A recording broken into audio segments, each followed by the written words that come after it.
abali Kachumbali TV mugamba mutyasi myo boy MC Prince Ivo mundaba nekanye mu mitega nswera tuli 40 obudde buno ku mukolo gw'omugaga Tebakyayika ne mwana munne Agnes bamulabe embeera bweri tugenda beera tusimbula ku bano ku chachi era buli kimu beera Kachumbali TV ogenda beera okifuna omugaga Teba ng'anonye omuwala Agnes oba omukyala we Agnes okuva 40 tugenda beera kiraba enteekateeka yeeno emmotoka zekino buli kimu ekirimalira disa omukolo gw'abagagga bokka bannamawulire ffekka abali authentic abusigadde atwabalise Kampala.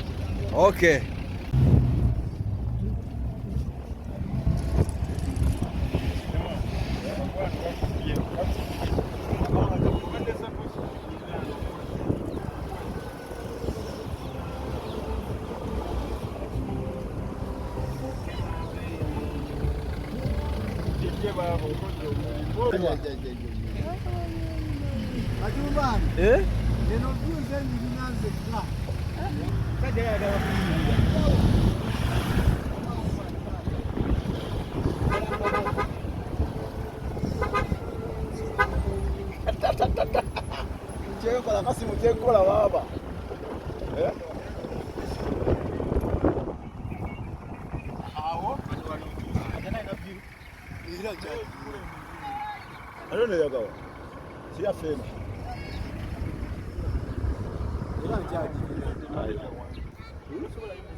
Okay, embeera bwetyo bweri tuba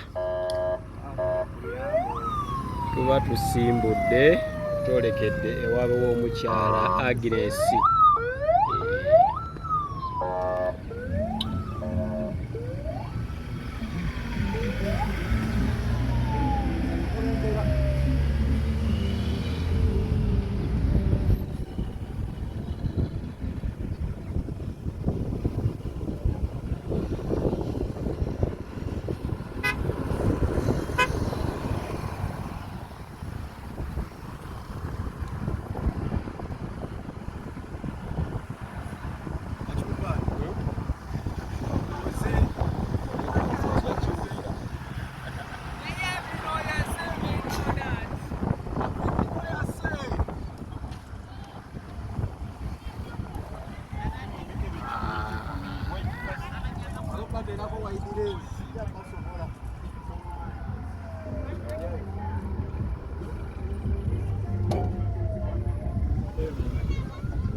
Nani mizaji kufana nawe leka. Kwe, nato tusema ngo. Wachani nyumika walala. Katika kubanga bali umma ile kutanga kwa nacho nacho ndani. Sasa, refa. Wapo ngapona mai yatu tu yango. Ile kwa mwana danga wakati. Sina munu kamunda. Tukana kwana walendo.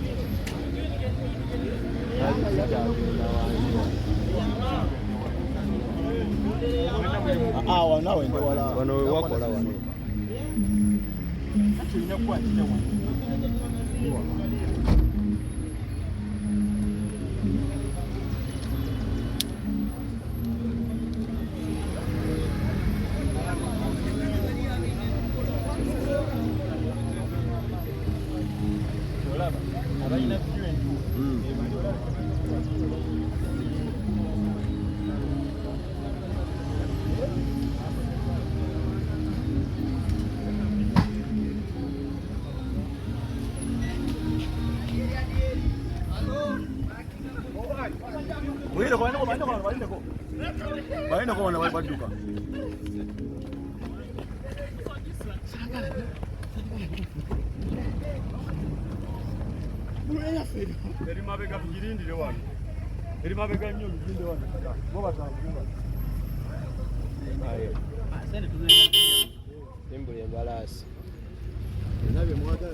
Mumpamba tunakuzika huko amani.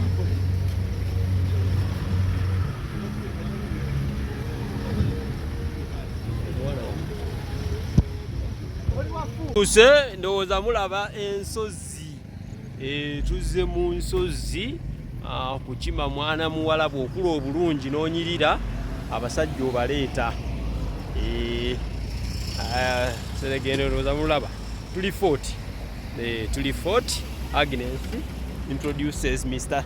Tebakyayika kuseregenda lwewe mmotoka mpitirivu nnyo bannamawulire ab'emu kibuga bonna abaleese naye nga embeera bwetyo bweri tuli Fort wano wennyini tuzze okukima mwana muwala Agnes amagye oba security eri tight nnyo Vic exclusive naye omukolo yagwetabyeko talutumiddwa mwana so naye nga beera kacumbali kimu ogenda beera okifuna butereevu tuli mu nsozi naye tujja mujjayo baagala batebaagala kuba ebintu byo tubireese so wano tuba tutuuse abantu banyumidde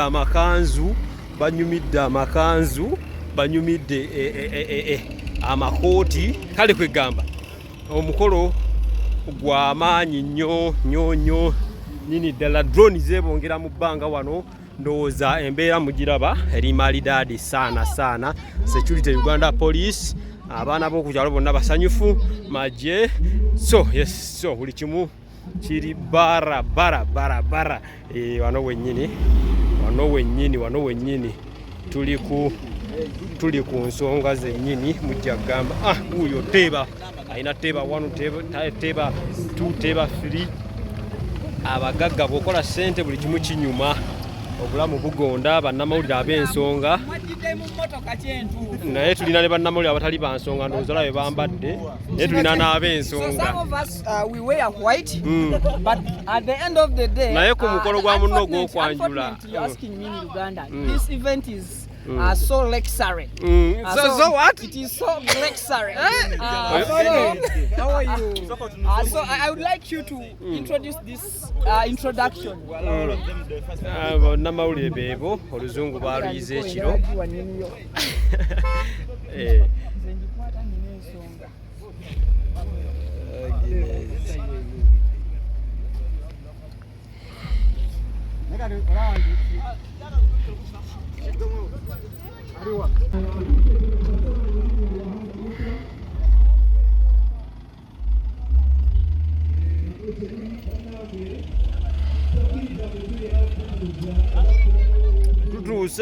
Tutuuse katandikirawo ate beerako subscribinga likinga commentinga bobeereko olabe ekiddako kutuuka kuko tutuuse kati beerako olindirire ekiddako.